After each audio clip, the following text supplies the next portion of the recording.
Explore the minds and marketing strategies behind today's winning brands and businesses. Tap into the power of the creator economy with Earned by Creator IQ. Here's Connor Begley. Hello and welcome to the Earned podcast. My name is Tim Sove. I'm the Chief Business Development and Partnerships Officer at Creator IQ.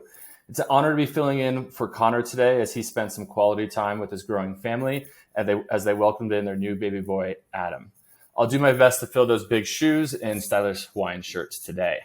I'm honored to be here with Doug Weiss, Head of Creator Commerce at Meta. Doug, how are you doing today? I'm so good. Glad to be here. I have to say, I think Connor may not have his priorities in order. I feel like this should have been priority number one instead of his new kid. But obviously, congratulations to him. And you and I have known each other for so many years. Glad that you are the more than suitable replacement that I have today. Thank you. Very excited to add interim podcast host to my LinkedIn next week. So let's jump in. So you've been working at Meta for about 8 years now, which is super exciting. I'm sure there's been a ton of big changes over those 8 years. I know you've had a variety of roles, but really, what have you seen both in the company as an industry overall change in your time at Meta? Yeah, and maybe just to give everyone who somehow doesn't know who I am a little bit of like backstory and kind of what has been my journey to where I am today. So as you said, been at the company for 8 years, started my career largely in management strategy consulting, first kind of generalist and then focusing on digital strategy. And when I left, I joined Meta because, even at that time, 8 years ago, it was a interesting, large company. It already had IPO'd, but it was a company that really had a lot of potential ahead of it. I originally joined what's known as our product partnerships team. One of the things that I've really liked about Meta is not only its philosophy on building things itself, but really working with companies of all kinds to think about how do we build the best product by leveraging the capabilities of others to really collaborate and build things together. That's part of the reason Creator and IQ obviously and us work so well together. But yeah, when I first joined even 8 years ago, it was an established business. But the reality is like, it's amazing how much has changed in the 8 years. When I first started, our annual revenue was somewhere in the range of $20 billion, which obviously is a massive amount of money, right? That's nothing to sneeze at. But I think, as we look at this year, it's $130 billion. And I think part of that has just been the evolution of social to being more than just, an organic surface, but a way for a lot of brands and individuals to connect in ways where obviously we've built an ads business, but we've built all kinds of businesses off of that connection between, people and businesses and people and each other. I think that right when I was joining, we were going through the fairly significant move to mobile. We were more on the tail end of it, but like if you think about 2012, 2013, where iPhone had just come out, this idea of having like a very powerful mobile device in your hand was very new. That was really the biggest change that I was seeing right when I came in. And then I was in the ads business for 4 years. I think the biggest thing that I've now been a part of is this movement to thinking about the interactions between brands and individuals, not only as like discovery and exploration, but really around commerce. Around now 4 years ago, I made the transition first in a role around product partnerships. So working with, commerce platforms like BigCommerce and Shopify to figure out like, as we're building a way for brands to connect with individuals, how do we make it for them? How do we make it easy for those brands to actually not only show a piece of content, but make that content shoppable? And I was really excited because, in many ways, a lot of the things that could make Meta a very powerful shopping platform were just part and parcel of who we were just by what we had built, to become a, connectivity and connection platform. And then the other thing, until, I think this movement into commerce and this movement into being something beyond just content, but kind of like, I like to say probably usable content or, entry point content. The other thing that's been super exciting is obviously kind of the transition and the evolution of creators. From day one, I think there was this idea of people who are creating content, not just for themselves, not just for, their close friends and family, but actually for a broader audience. And, in many ways, I like to think that we really helped create this whole, wave that you're now seeing across basically every industry of people kind of taking what had been a side hobby, what had been something that they may have done, digital pictures 5 years ago and maybe shared through a janky website. How do we think about actually evolving that into something where their expertise, their creativity can be used to like help them, be more well-known and potentially even run a business. And so, with that kind of evolution of creators, I then made the move to lead up a new team that we had built, which is all around creator commerce. And the idea of, it's not just the brands that are driving shopping on our platform, but it's individuals and personalities. Everyone from, Reese Witherspoon and Kim Kardashian on one end of the spectrum to, the neighbor that you had no idea knows everything and everything, anything and everything about like the latest ceramic cookware, and really being able to empower individuals in addition to brands to really, I think, become that influence and become that voice to help people make decisions. And so for us, it's been really exciting because I think our platform really has democratized access for individuals to reach populations that are relevant to them. And so to me, that is like another big, revolution that we're very much in the midst of. We're increasingly building new products for these people. We're increasingly building teams like my own to really address the go-to-market needs of these people. And we're really building out new partnerships, obviously like with the one we have with Creator IQ to help both creators, brands, and individuals function in a much more productive way for all parties. And I think the thing that you didn't really ask this, but I'm going to go there anyway. I think the other is like the change in format where, I think it was very, very photo first at first. Then you kind of tried to intersperse, short video, now short form video. And then obviously with all the investments we're making in virtual reality and with our reality labs division, whatever format comes next. I think that's one of the things that's great about working at this company is that you have not only a massive opportunity in connecting with people and connecting with brands today, but we're always looking to the next thing. And, with kind of all the investments we're making around kind of that virtual reality and augmented reality space, I think being at the forefront of content kind of no matter where it goes next. So we're gonna cover a lot of that about the platforms, about creators, around VR, AR, kind of next gen formats. But something I really honed in on that you said that you joined the company at $20 billion, and I was very lucky early days as a client to be in some of Facebook's early offices. I remember the old Palo Alto offices. And even at $20 billion, I would imagine that it still felt like the world's largest startup back then, right? Like, probably thousands of people and obviously tens of billions of revenue. But what was it like with that energy, that moment in time when everyone was really building together at Facebook? I mean, honestly, and part of it might have been choices I've made myself very purposefully, is that like even today at, I should know this, but roughly 100,000 employees and like 130 in billion, I think I am struck by how much nimbleness and speed and like honestly some level of decentralization of decision making that is present in the company. I think that was for me one of the things that really attracted me to the company when I first joined of, you hire smart people, you empower them with the right tools to be able to do the work that they need to do, and then you trust them to make the right decisions. And so, on some level, I think there are these situations where, I can honestly say, and this is again partially my personality of being focused on the things that I need to focus on, like there are things happening in virtual reality labs that I just have like no idea about, because it's like they're the experts in that space, they're going off and building that. And that was something that was true 8 years ago that I think is still true today. I think this is what's allowed the company to very quickly adapt with what's changing in the industry, what's changing in consumer habits, what's changing in what businesses want to do.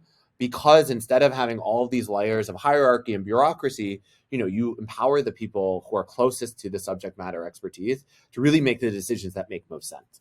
And I think it's really allowed, again, the company to make these evolutions that have continued to allow it to be successful and grow. On some level, there are times where like, I think it's interesting because like, I think some of the like infrastructure that people would expect, or the resourcing that people would expect for, an almost $500 billion company, just like to this day, I think is just not in the ethos of the company of like, having endless resources and being able to do whatever you want with at like kind of in a very leisurely way. I think one of the things that's really core to how the company again has continued to be successful is there's like this like hacky hunger that I think is still very much, in everything that we do that again, I think both allows us to move fast, but allows us to be creative in a way that, in most large companies, I was in strategy consulting. I had my exposure to my fair share of a large number of different companies. It's just very unique. And I think it's one of those things, again, that has allowed the company to be so successful. Yeah, I think that speaks to obviously the continued success and growth of the company. Let's dive into the platform or app that probably matters most to us in this conversation today, and that's Instagram. So as we're fortunate enough to track many platforms in our solution, our systems. It's by far and away the number one platform for branded content and creators today. When we look at our thousands, if not tens of thousands of campaigns that are running through our platform on an annual basis, I think Instagram's part of, I think north of 75% of campaigns running through our platform, probably double what the second place is, right? So, and you touched on a little bit around partnerships, around content, but what do you think it is that really attracts creators to the platform and really what has been that lightning bolt for the creator community on Instagram? Yeah, in my view, it's kind of, I think, three key areas.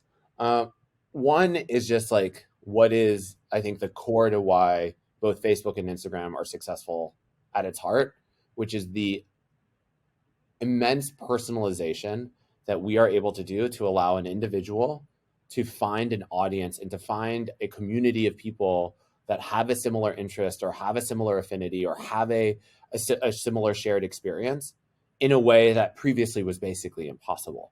I think like our understanding of people and our understanding of, the importance of not only, showing content to that person, but allowing for a bit of a two-way conversation between the creator and their fans, or the creator and other creators, or the creator and their community.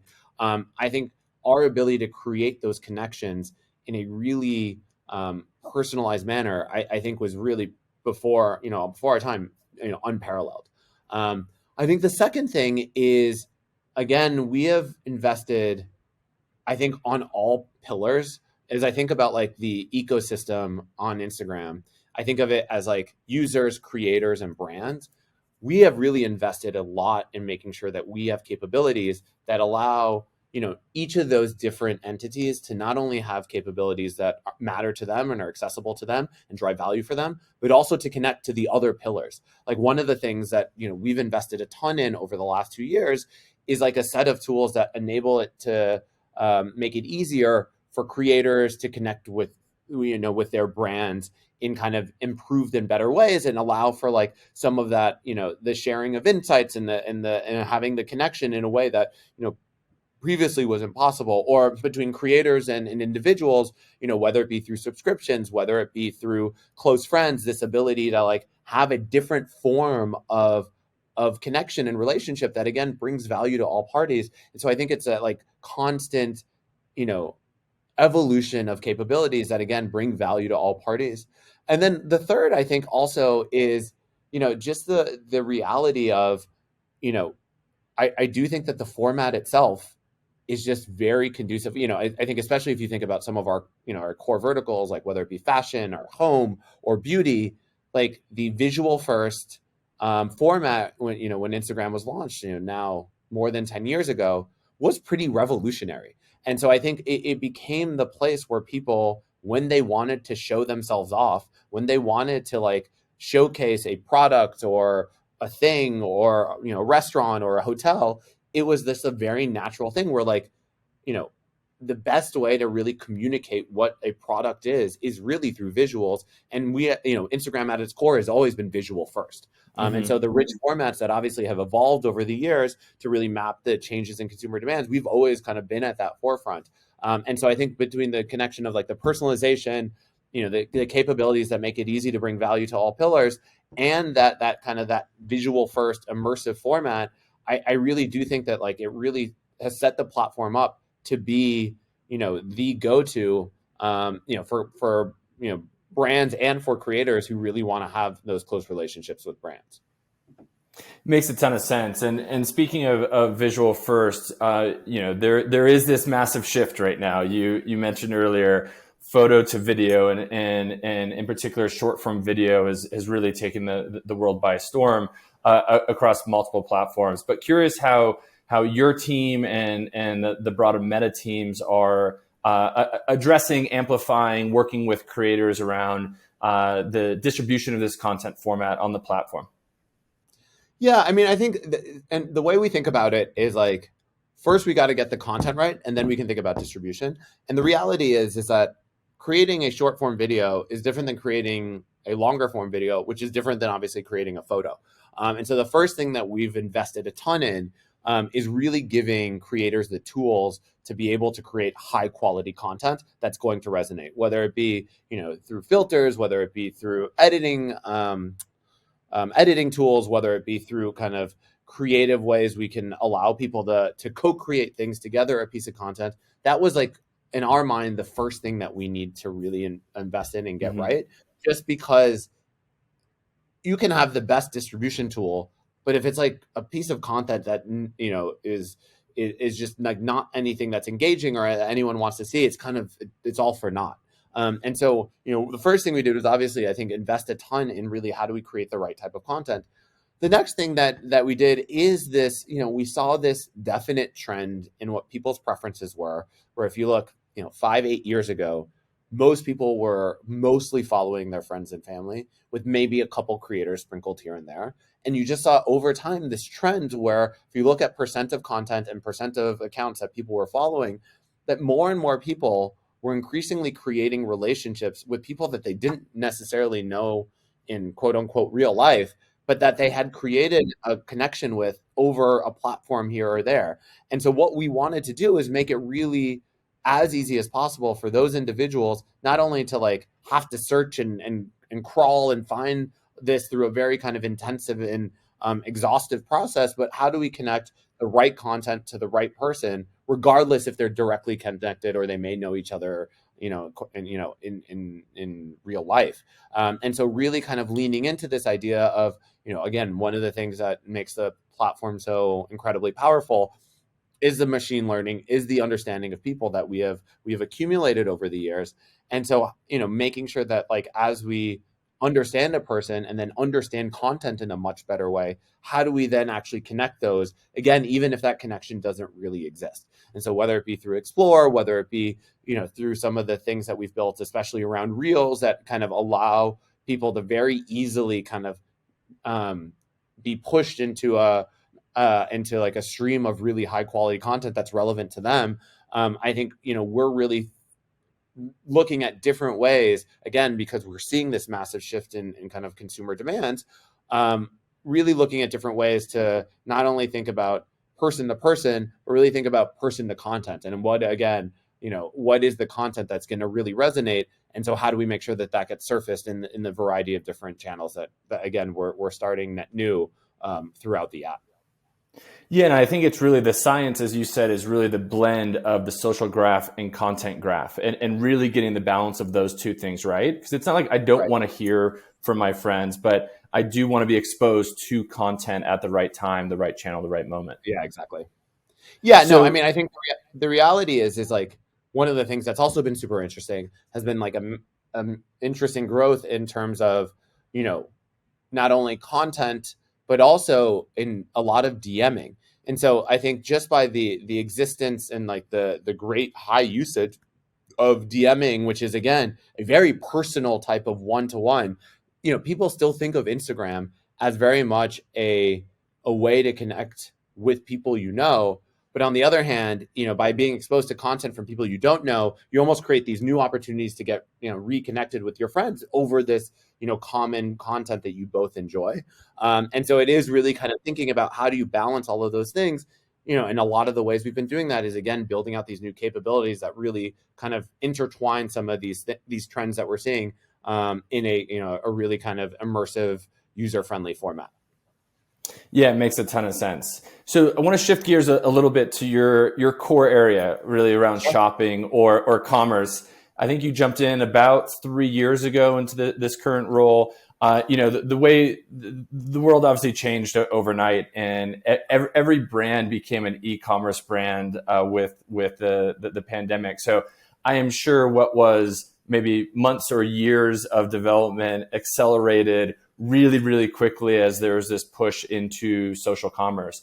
But curious, over the last couple of years, what's worked out well, what's different, what's really insightful from your experience as you've essentially been building a solution on the Meta platforms.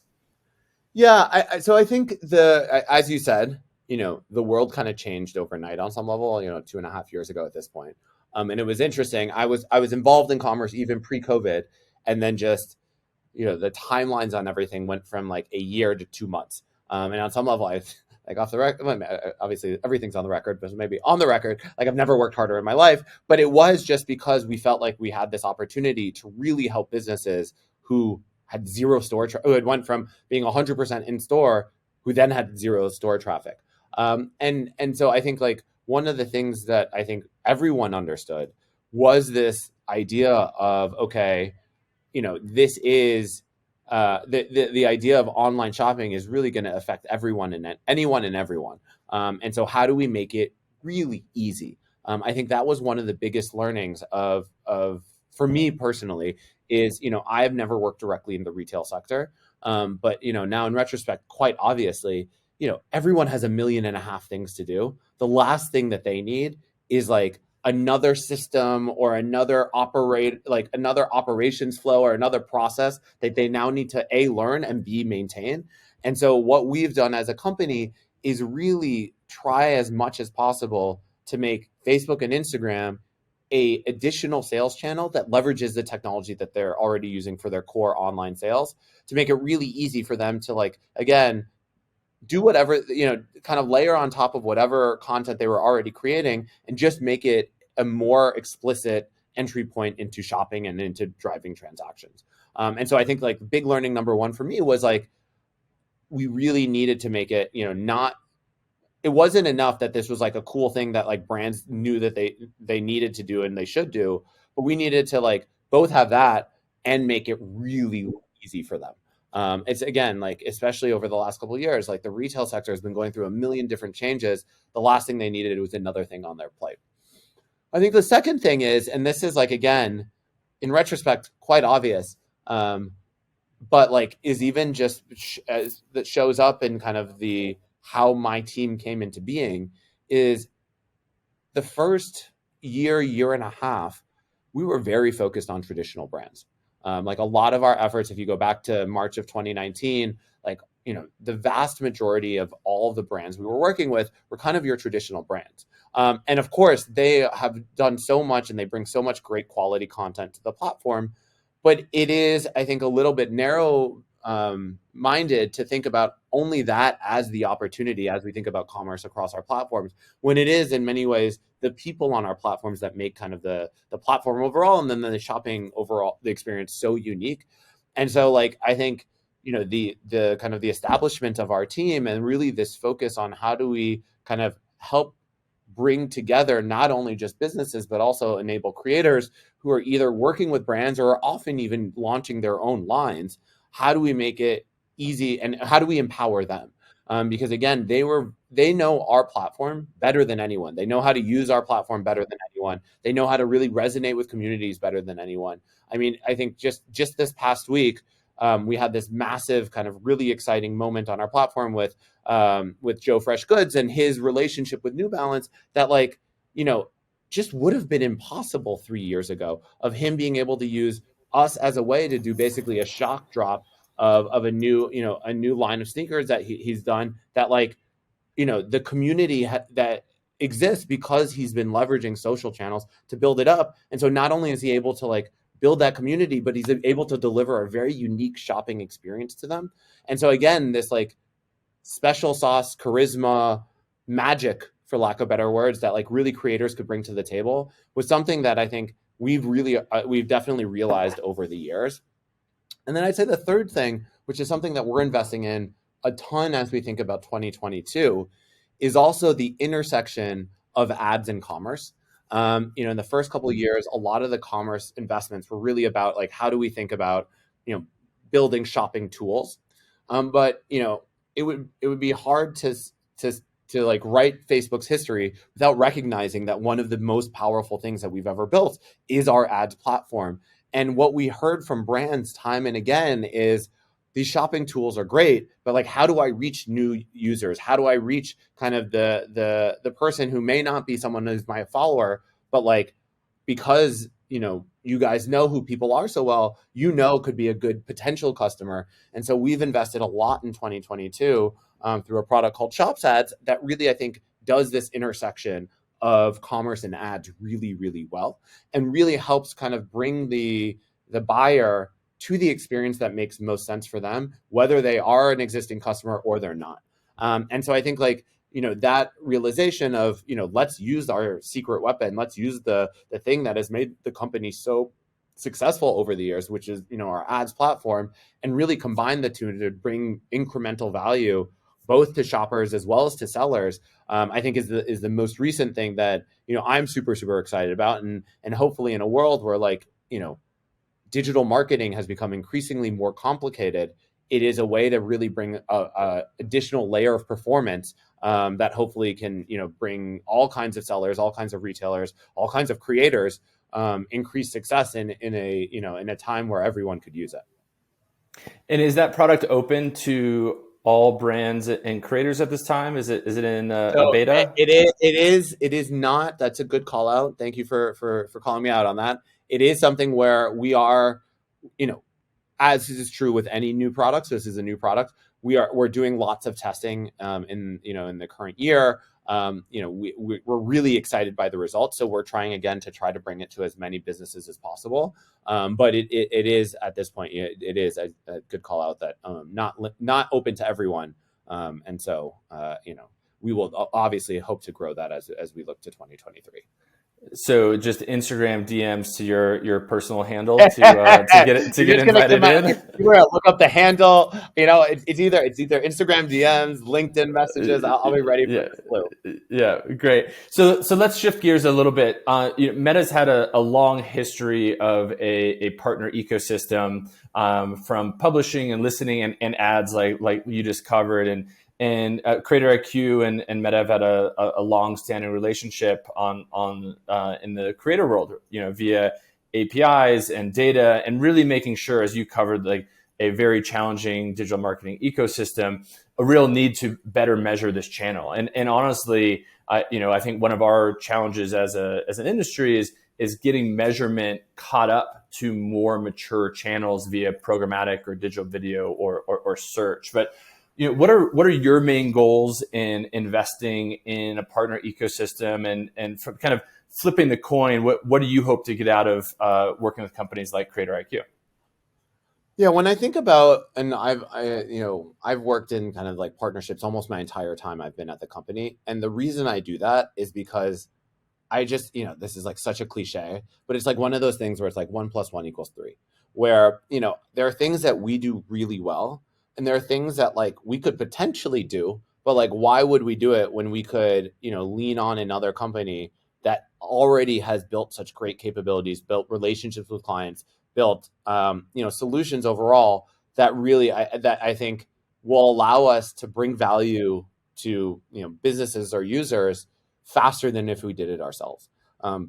Again, from really early on, there's been a philosophy at the company of collaboration to bring value, and doing things that we do well, and focusing on those things, and building and investing in those things. But then those things that really aren't in our wheelhouse, how do we find the best companies out there that are doing it already? And I think as you said, the relationship Creator IQ, I think, is a great example of this, where you have as good of an understanding of like, what are the right measurement pieces? What are the ways that like we need to showcase to brands? What is the value of creators? And really, in many ways, I view our relationship almost in threefold. One is obviously the products that we co-build together, that leverage our APIs that, that Creator IQ has built. The second is like, this may sound a little crass, but like the co-selling that we do of like, having another voice, reiterating the narrative that we're bringing to the table and helping people understand why measurement is so important, why it's critical to really understand what is the performance and the impact of the things that you're doing. And then the third is, quite honestly, and hopefully you won't be surprised to hear this, is like the amount we learn from you, right? Where it's like, we have one set of conversations that I'm sure are somewhat biased by, how people show up when they interact with us and who we talk to. You guys have a very potentially somewhat similar, but somewhat different. And, think about areas that we haven't thought about before. And so instead of us having to, again, reinvent the wheel, this like knowledge sharing is something that to us is just so exciting. Just because, again, I think it allows us to get to value much faster. This is why partnerships exist, because they're mutually beneficial. And we really are able to create solutions that bring value in a way that would be potentially impossible if each of us tried to do it on our own. And so like on some level, like I've always thought of partnerships as like a growth hack of like, you're just, instead of having to do something on your own, why not ride the coattails of someone who's already done it? And so like, I really, to me, I think it's a showcase of how Facebook has thought about things from day one, and I think is one of the secrets to how it's been able to grow and be so successful so quickly, because it's invested so much in the partnership ecosystem that we have today. Yeah, absolutely. And I think at the end of the day, we are really solving for the same thing in the ecosystem. You talked about education and growth, but ultimately we're trying to reduce the friction between creators and brands, right? And if you have a healthy side on creators, you have a healthy side on brands, both sides will benefit from it. Creators being able to build community, monetize, build a career or living out of it. Brands to be able to have a more effective and efficient way to reach the consumers that they care about. And so coming together on that, yes, very different views into it, but bringing those insights together are really solving for the same challenge or I guess opportunity at the end of the day. Yeah. I mean, again, like I do believe that like that has been a secret to our growth, because we are so aligned, and it makes it easy for us to then collaborate and build together, because as you said, we're trying to do the same thing, which is to like bring value to creators and brands in like a really thoughtful and considerate way. I think that is the core to any successful partnership, which I think sometimes people like will overlook as they like are in haste of like just trying to get something done. Of like the best partnerships are those where, there's really clear value being accrued to both sides, and they're both very aligned to what that end goal is, which for both of us is like, creating value for brands and creators. Yeah, absolutely. All right, so I have one more for you today. Hopefully, it hasn't been too painful. You've been fantastic. As you know, I love to talk. I could do this. I could talk for a while. Not saying that you're not doing an amazing job, but so parts two and three are coming soon. Yeah, so we'll always end on as a prognosticator on where things are going. So obviously you've been in the space for a long time. You're seeing changes in real time. I'm curious where you see the creator ecosystem going, and as importantly, where does Meta fit into that role, or what is Meta's role in that ecosystem? Yeah. I think one of the things, and again, this is why we're so excited about the relationship with Creator IQ. I think, no question, and I will fight anyone who disagrees with this, that like the emergence of creators and the importance of creators in driving purchasing decisions and in having influence over users is potentially one of the most important trends that have happened, in the 21st century. I think, unfortunately, caught up in that has been a lot of money that has been thrown at not very good ideas. Where like, because there's been such a lack of measurement, because there's been a really hard time to connect, oh, I'm spending $10,000 on this creator campaign. What am I actually getting out of it? Yeah, sure, I get like 300, comments, 1,000 likes, but like, I actually don't know what value that has to me. I think, and you're already seeing this, I'm sure you guys are seeing this as well, is like much more of a connection between an ability to like prove true ROI of like, okay, I'm spending this. I want to make sure that I'm investing in the thing that makes sense. There's a really famous quote that I'm definitely going to butcher of like, 50% of marketing spend is great, 50% is garbage. Unfortunately, I don't know which 50% is which. I think that is happening 100% with creators, where like there's a lot of situations where investing in your creators makes a ton of sense because that is what consumers are looking at. But on the other hand, I think it's been really hard to understand where to place your investments, who to be working with, what types of formats, what platforms. So I think there's going to be a real big push, especially just very, bluntly, in a world of potentially reduced marketing budgets. People are taking a much closer look at where they're spending and whether it's actually really driving impact. So I do think that that's going to be something that we will definitely see over the next, we've already started to see and we will continue to see. And what I think we hope is that in all of that, though, that we are the kind of the best platform to help creators be who they are, create the content that they want, and connect to the communities that they care about most. I think we very much see ourselves as that place where creators can, if I have an hour of time, it makes more sense for me to invest that hour on Instagram than it does on TikTok, than it does on any other platform that may exist, because it gives me the value. And that value can mean a million different things. I get close conversations with my community. I'm able to build my community. I'm able to directly monetize. I'm able to indirectly monetize. I think this idea of like, how can we be the place where if you have an hour, if you have a day, if you have a month, it makes sense for you to invest that time with us. And so creating as many tools as possible, both, in the app itself, but also in close collaboration with partners that really can make sure that A, you understand that value, B, you can access that value, and C, you can maximize that value. And so that is what we envision. This is kind of like our North Star on creators kind of overall. Yeah. And hopefully, creators are feeling that.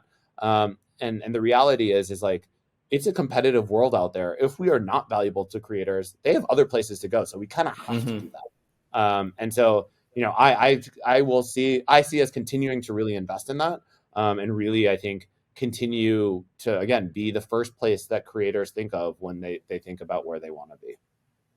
Yeah, I think that comes through. And what I would add to that is, really building on what you said, is that having been in this space for about 12 years now, I'm part of the old guard. It was like, remembers like the very early Wild West of creators.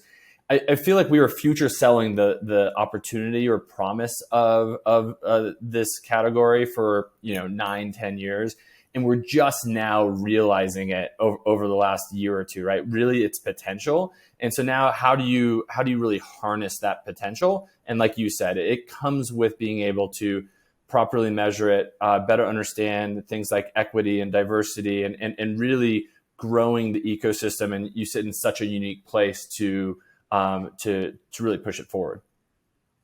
Yeah.